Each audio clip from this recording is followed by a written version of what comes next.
إن الحمد لله نحمده ونستعينه ونستغفره ونؤمن به ونتوكل عليه ونعوذ بالله من شرور أنفسنا ومن سيئات أعمالنا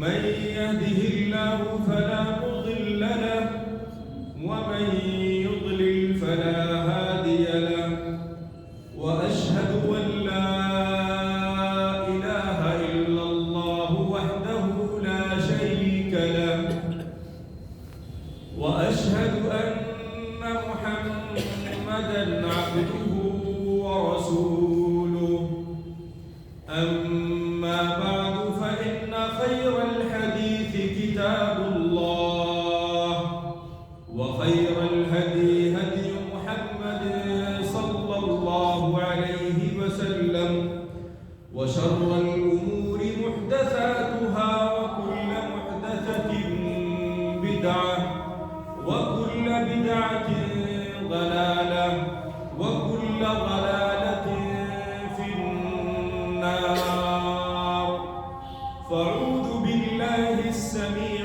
العليم من الشيطان الرجيم بسم الله الرحمن الرحيم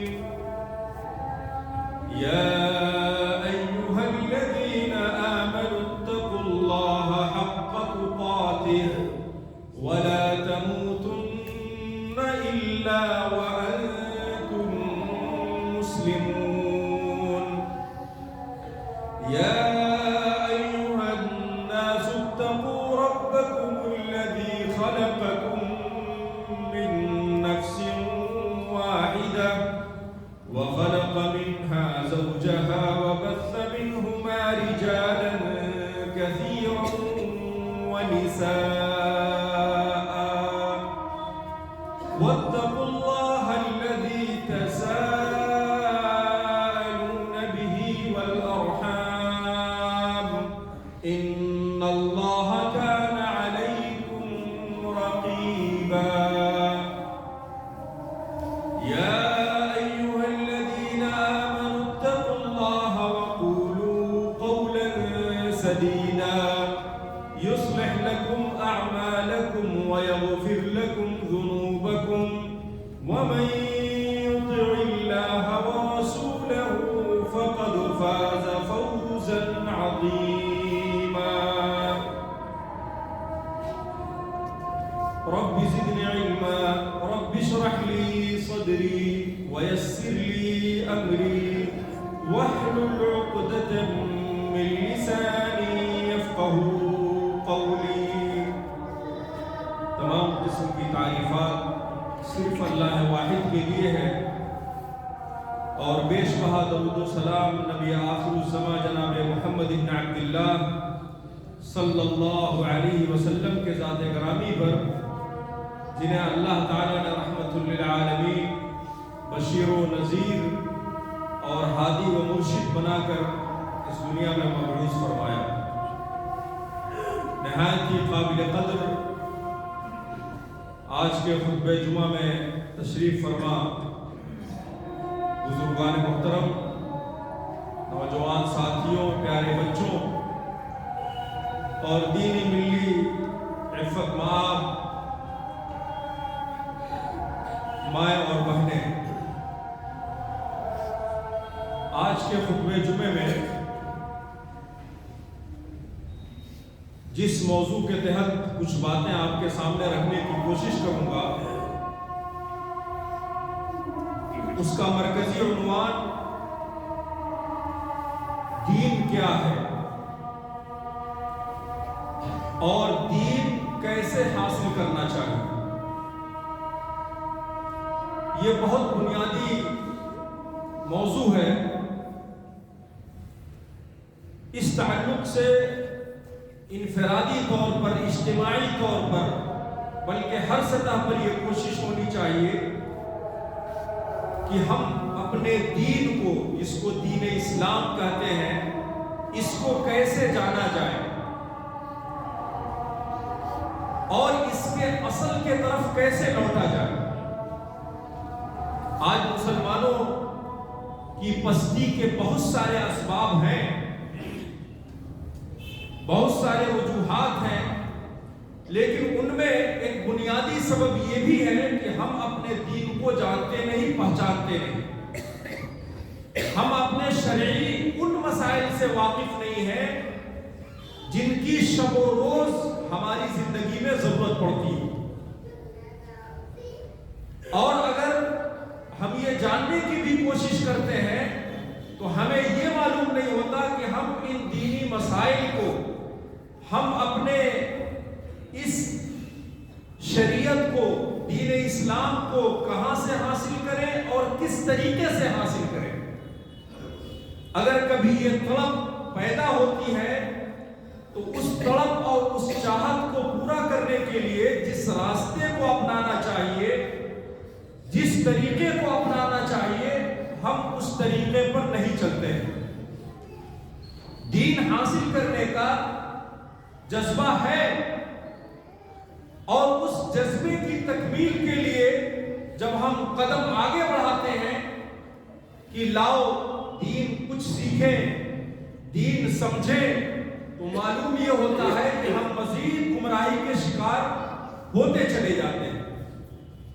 اس کی مثال یوں ہی ہے کہ اگر کسی آدمی کو یہاں سے جامع مسجد کا سفر طے کرنا ہے تو ظاہر سی بات ہے وہاں جانے والی سواری پر جب وہ بیٹھے گا تبھی وہاں پہنچ پائے گا۔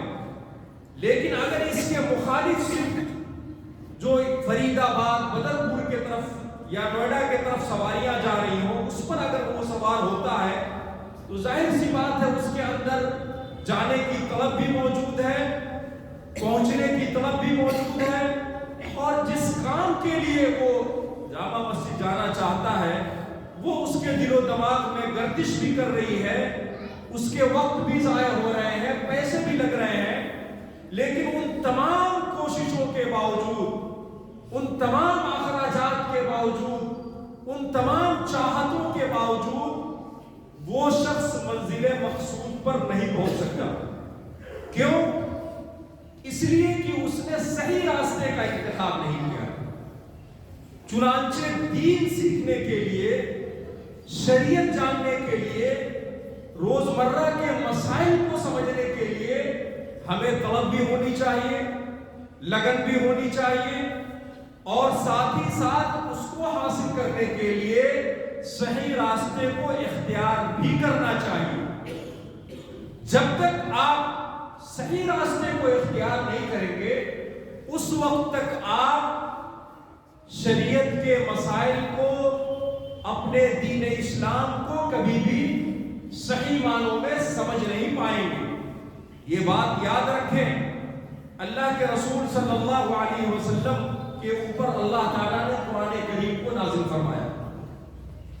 حضرت جبرائیل امین کے ذریعے قرآن کریم کا نزول ہوا۔ اللہ تعالیٰ قرآن کریم میں اس کا تذکرہ فرماتا ہے۔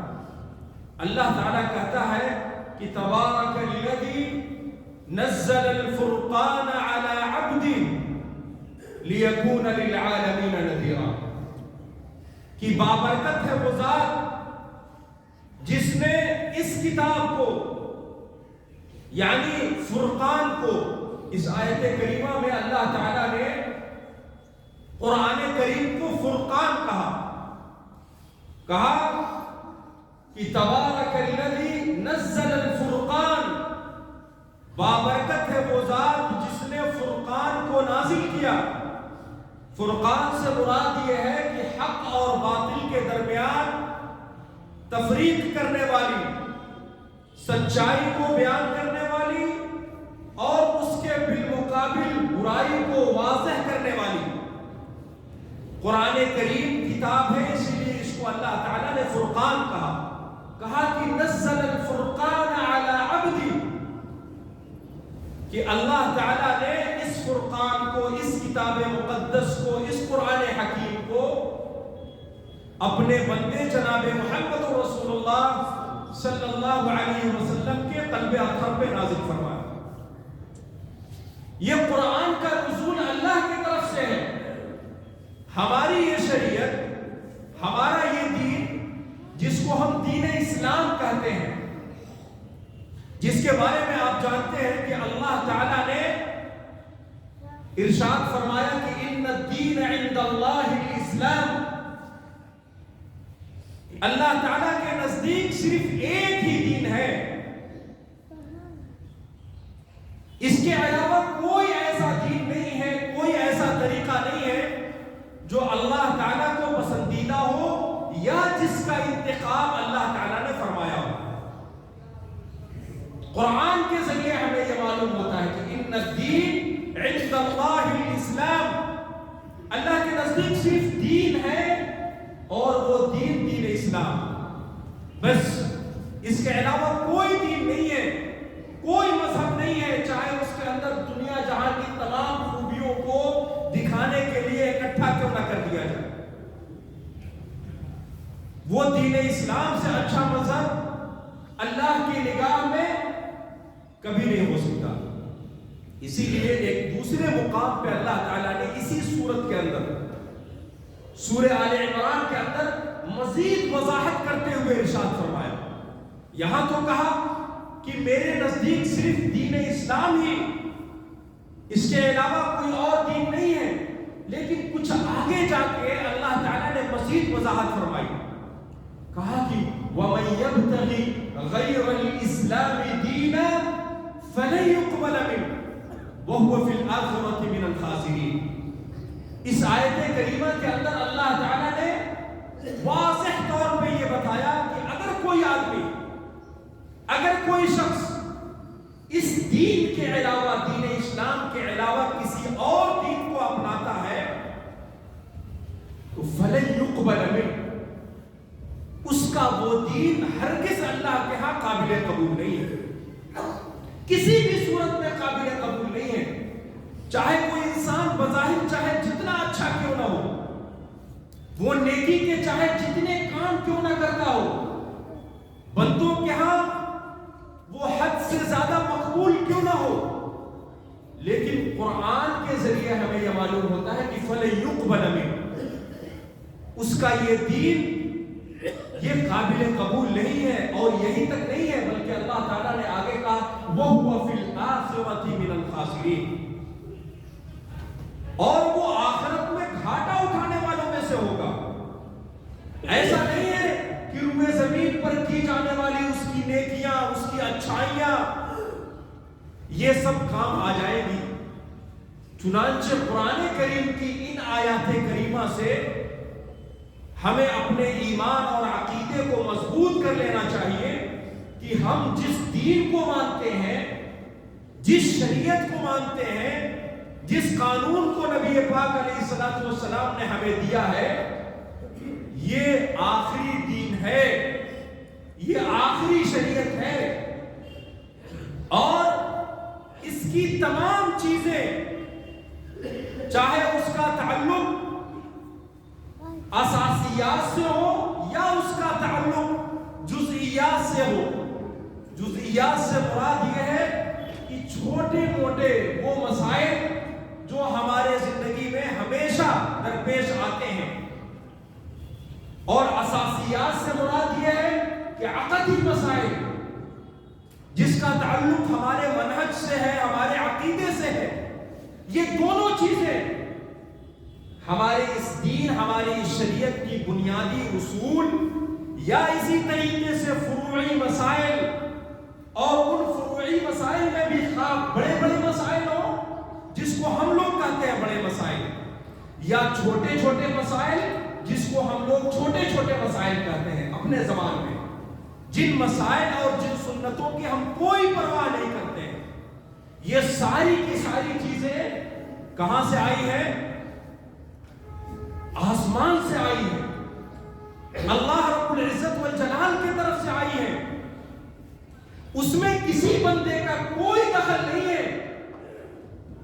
ہمارے اس دین کی، ہمارے اس شریعت کی سب سے بڑی خوبیوں میں سے ایک بنیادی خوبی یہ ہے کہ ہمارے اس دین کے تمام مسائل اول تا آخر سب اللہ رب العزت والجلال کی طرف سے. اس میں دنیا کے کسی بھی انسان کا اپنا اتنا بھی دخل نہیں، ذرہ برابر بھی دخل نہیں.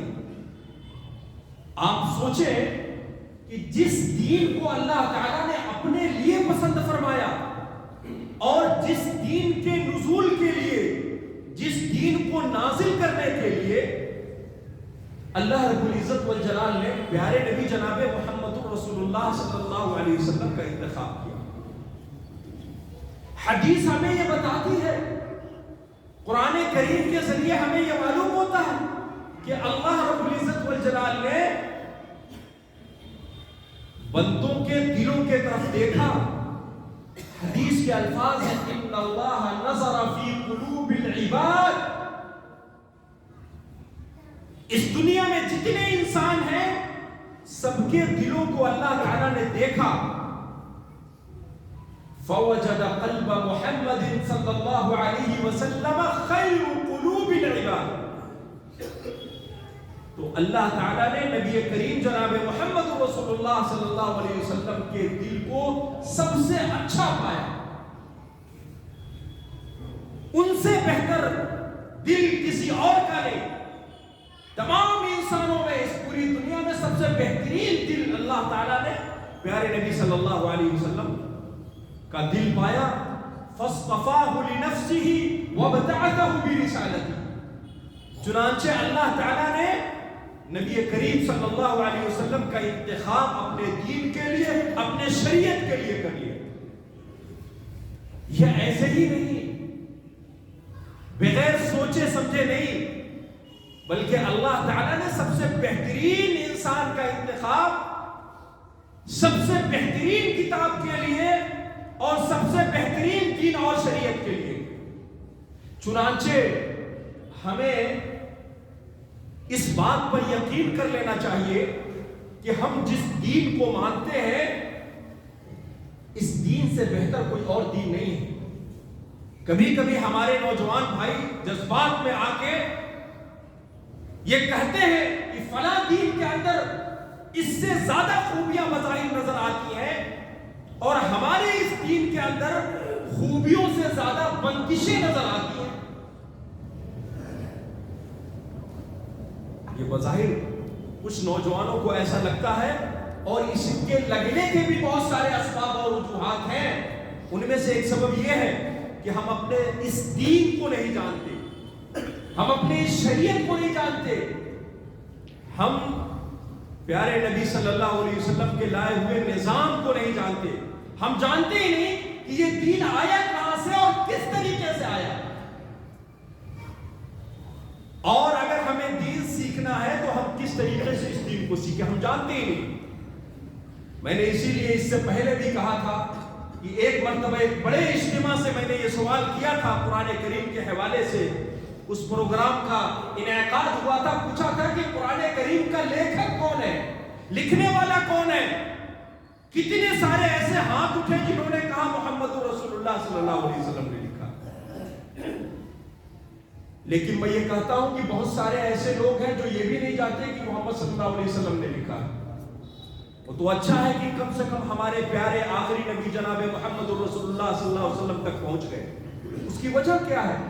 اس کی وجہ یہ ہے کہ جب ہم اپنے گھروں کا جائزہ لیتے ہیں اور ہر آدمی اپنا جائزہ لے کہ جب اس کے گھر میں ایک بچہ پیدا ہوتا ہے، 1 دن 2 دن 3 دن، یہ سارے دن جب ملتے ہیں تو ہفتہ بنتا ہے، 7 دن پورا ہوتا ہے. اور جب یہ 29 28 29 30 اور 31 انگریزی کیلنڈر کے مطابق جب یہ دن اکٹھے ہوتے ہیں تو یہ مہینہ بنتا ہے. اور جب 12 مہینے اکٹھے ہوتے ہیں تو سال بنتا ہے. ایسے کر کے 1 سال 2 سال 3 سال گزر جاتا. ہم اپنے اس بچے کو جو 3 سال کی عمر میں پہنچ جاتا، جس کے ایڈمیشن اور داخلے کے لیے ہم در در کی ٹھوکریں کھاتے ہیں، 1000 لوگوں سے مشورے کرتے ہیں، اور اگر پیسے ہو تو دلی کے معروف مشہور اور مہنگے اسکولوں کا صرف انتخاب نہیں کرتے بلکہ ڈونیشن کی رقم لوگوں سے پوچھ کے اکٹھا کرتے ہیں اور اس کے فارم فل کرنے کے لیے نہ جانے کتنی جتن کرتے ہیں. کیا اس 3 سالہ بچے کو کبھی قرآن کے بارے میں بتایا گیا؟ کہ یہ قرآن ہے کیا؟ میں دعوے سے کہہ سکتا ہوں کہ ایک بڑا طبقہ مسلمانوں کا اپنے بچے کو اس کتاب مقدس سے روشناس نہیں کراتا ہے۔ آپ اس حقیقت کو مانیے، تسلیم کریے۔ ہاں یہ ضرور ہے کہ غلطی سے اس کتاب مقدس پہ اگر بچے کا پیر پڑ جائے یا غلطی سے یہ قرآن کریم گھر میں گر جائے تو ہم اس وقت بچے کو یہ تنبیہ کرتے ہیں کہ بھائی یہ قرآن ہے، یہ قرآن ہے، اتنا کہتے ہیں، لیکن اس سے زیادہ ہم آگے نہیں بڑھتے ہیں کہ یہ قرآن ہے کیا، مسلمانوں کی زندگی میں اس قرآن کا تصور کیا ہے۔ ہم اپنے چھوٹے بچوں کو نہیں بتاتے ہیں تو یہی بچے بڑے ہوتے ہیں۔ ایسا نہیں ہے کہ کوئی 30 سال کا جوان پیدا ہوتا ہے، 40 سال کا آدمی اس دنیا میں پیدا ہوتا ہے۔ ہر آدمی پیدا ہوتے وقت وہ 1 ہی سیکنڈ 2 سیکنڈ کا ہوتا ہے اور سب کو اسی پروسیس سے آنا ہے۔ کوئی حضرت آدم نہیں آنے والا کہ جنت سے ان کو ڈائریکٹ زمین پہ اتارا جائے۔ حضرت حوا نہیں آنے والی جو حضرت آدم کے پسلی سے پیدا ہو، اور حضرت عیسیٰ بنت مریم نہیں آنے والے جو بغیر باپ کے پیدا ہو جائے۔ نہیں، یہ ہمارے عقیدے کا حصہ ضرور ہے، لیکن اس دنیا میں کوئی ایسا نہیں ہے جو بڑھاپے میں پیدا ہو۔ سب بچے ہوتے ہیں اور بچپنے کی زندگی سے گزرتے ہیں۔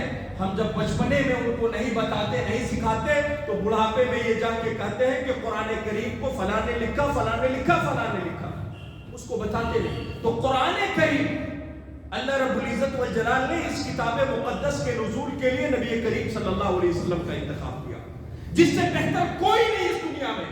بچوں کو بتایا جائے کہ نبی کائنات علیہ السلام سے افضل اس دنیا میں کوئی نہیں ہے اور قیامت تک کوئی ان سے اچھا نہیں آنے والا۔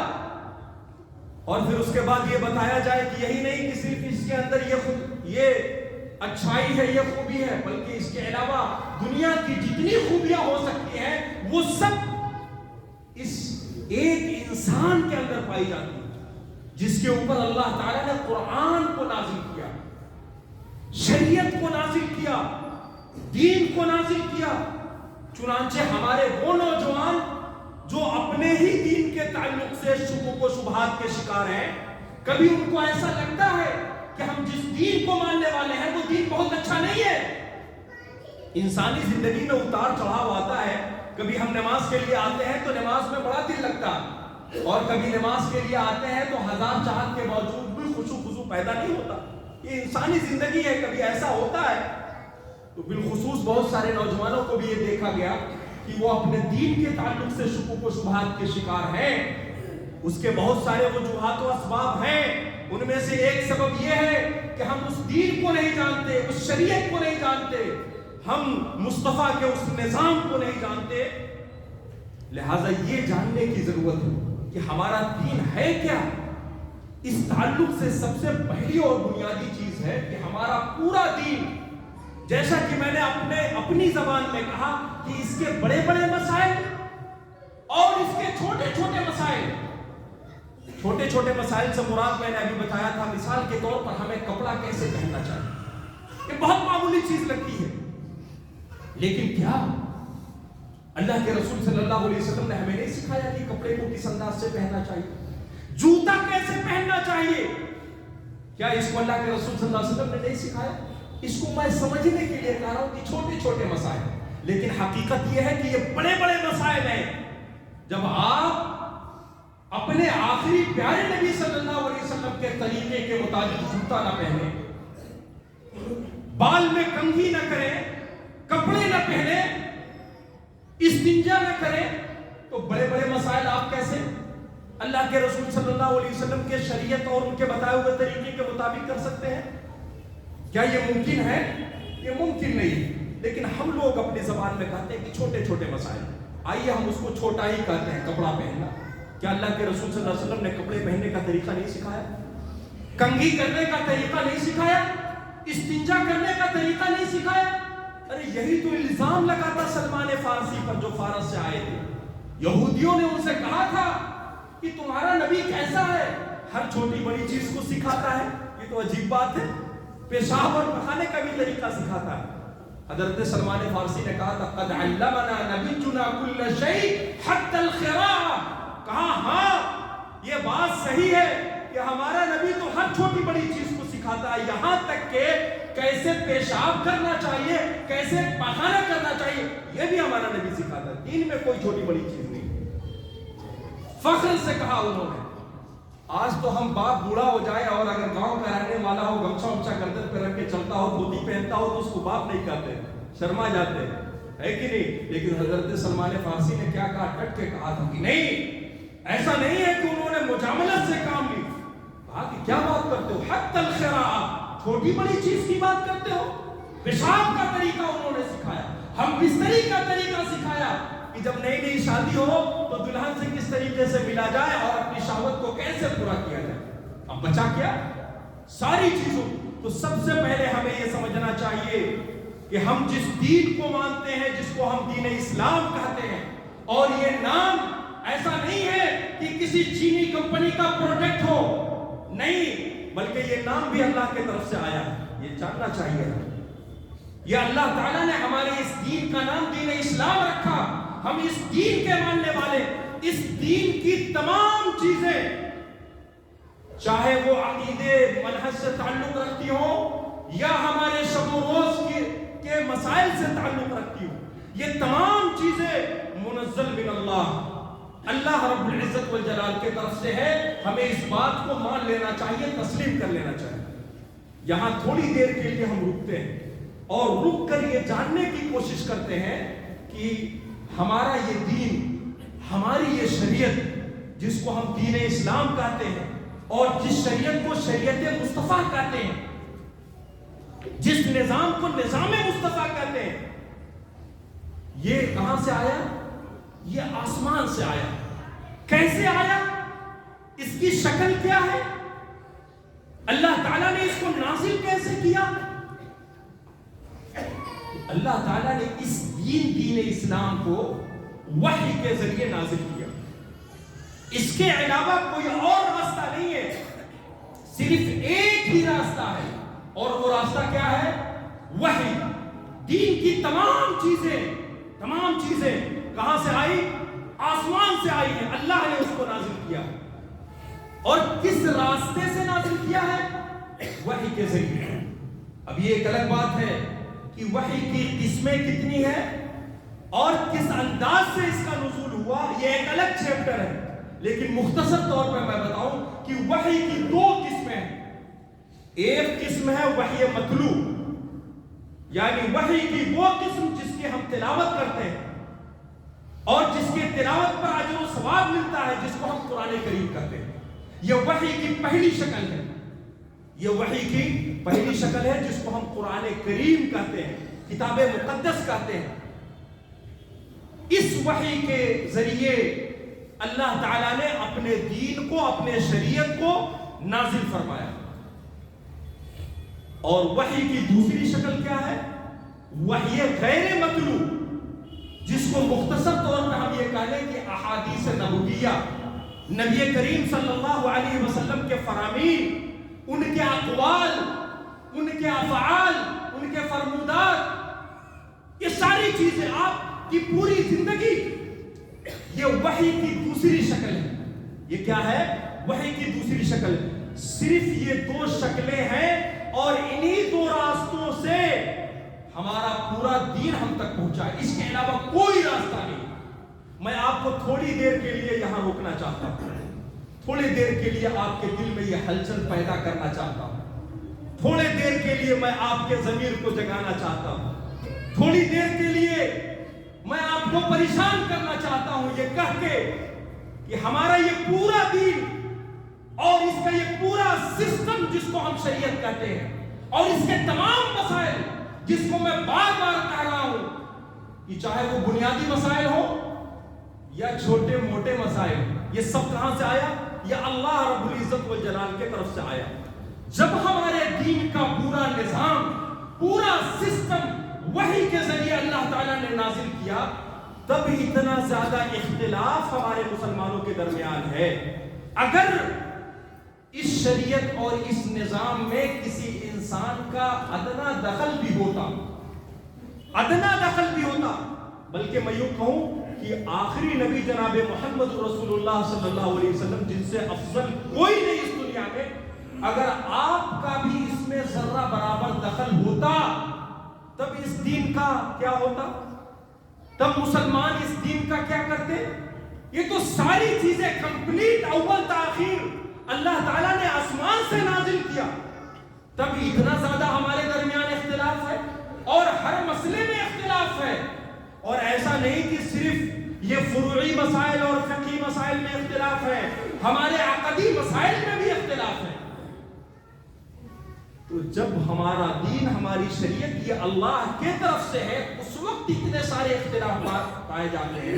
تو اگر اس کے اندر عام انسان تو چھوڑے، صحابہ کرام تو چھوڑے، اس میں پیارے نبی صلی اللہ علیہ وسلم کا بھی ذرہ برابر دخل ہوتا، ان کی اپنی سوچ، اپنی فکر، اپنے خواہشات کا تھوڑا بھی دخل ہوتا اس دین میں، تو پھر کیا ہوتا؟ آپ اندازہ لگائیں، پھر یہ مسلمان آپس میں کتنے انتشار کے شکار ہوتے. آج جب یہ دین کمپلیٹ اللہ کے طرف سے ہے تو اتنے زیادہ اختلافات ہمارے اندر پائے جاتے. کسی مسئلے پہ ہم ایک ساتھ مل کے نہیں بیٹھ سکتے، بلکہ مسئلے مسائل تو دور کی بات ہے، عقیدے میں اتنے اختلافات ہیں کہ آپ سوچ نہیں سکتے. اللہ کو پہچاننے میں، نبی کریم صلی اللہ علیہ وسلم کے ذات مبارکہ کو پہچاننے میں مسلمانوں کے مختلف نظریات ہیں. پیارے نبی صلی اللہ علیہ وسلم، ان کے بارے میں ایک چھوٹی مثال دیتا ہوں. مسلمانوں کا بہت سارا طبقہ کہتا ہے کہ آپ نوری مخلوق ہیں، آپ نوری ہیں. بہت سارے کہتے ہیں کہ یہ خاکی ہے. اور اس کے علاوہ بھی بہت سارے اختلافات ہیں. کچھ لوگ کہتے ہیں کہ آپ غیب کا علم رکھنے والے ہیں، اور مسلمانوں کا ہی کچھ ایسا طبقہ ہے جو کہتا ہے کہ آپ کو غیب کا علم نہیں ہے. یہ اختلافات مسلمانوں کے درمیان جو اپنے آپ کو اہل سنت والجماعت کہتے ہیں، جن کا ایمان و عقیدہ اور نظریہ یہ ہے کہ قرآن کریم اور احادیث مبارکہ کے ذریعے دین ہم تک پہنچا، یہ ان کے نظریات ہیں، یہ ان کے اختلافات ہیں.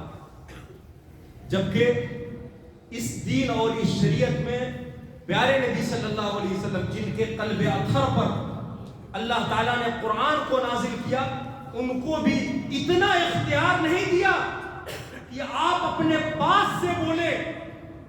اور ایسا نہیں کہ میں کہہ رہا ہوں، قرآن کریم کے مختلف مقامات پہ اللہ تعالیٰ نے اس کا تذکرہ کیا. ایک جگہ پہ اللہ تعالیٰ نے کہا کہ وَلَوْ تَقَوَّلَ عَلَيْنَا بَعْضَ الْأَقَاوِيلِ لَأَخَذْنَا مِنْهُ بِالْيَمِينِ ثُمَّ لَقَطَعْنَا مِنْهُ الْوَتِينَ. آپ جائیں اس کے ترجمے کو پڑھیں، اللہ تعالیٰ نے کتنی سختی برتی ہے اس میں. اور ایک دوسرے مقام پہ آپ نے کہا، اللہ تعالیٰ نے کہا مَا يَنْطِقُ عَنِ الْهَوَىٰ إِنْ هُوَ إِلَّا وَحْيٌ يُوحَىٰ. تم کبھی یہ نہ سوچنا کہ پیارے نبی صلی اللہ علیہ وسلم غصہ ہوتے ہیں، ناراض ہوتے ہیں، اور اپنی زندگی میں اپنی ضروریات کو پوری کرتے ہیں. لہٰذا یہ ممکن ہے کہ کچھ چیزیں ان کی پرسنل ہو اور کچھ چیزیں اللہ کے لیے ہو جس کا تعلق شریعت سے ہو. ایسا مت سمجھنا. کہا کہ وَمَا يَنْطِقُ عَنِ الْهَوَىٰ إِنْ هُوَ إِلَّا وَحْيٌ يُوحَىٰ. یہ پیارے نبی صلی اللہ علیہ وسلم کی زندگی جو تم دیکھتے ہو، یہ ساری کی ساری چیزیں کیا ہے؟ یہ اللہ کی طرف سے ہے، یہ وحی ہے.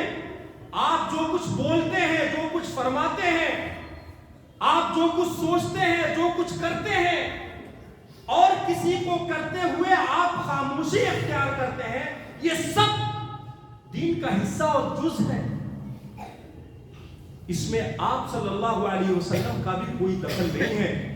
لیکن آج ہمارا حال کیا ہے ہم سب جانتے ہیں، بتانے کی ضرورت نہیں. اگر ایک صف میں 100 لوگ کھڑے ہیں تو اکثر و بیشتر لوگوں کے نماز کا طریقہ الگ ہے، نیتوں کا طریقہ الگ ہے. اور کمال کی بات تو یہ ہے کہ ہمیں جب بھاگنے کا کوئی راستہ نہیں ملتا تو ہم امامان دین، جن کو ائمہ اربعہ کہتے ہیں، یہ مشہور ائمہ ہیں.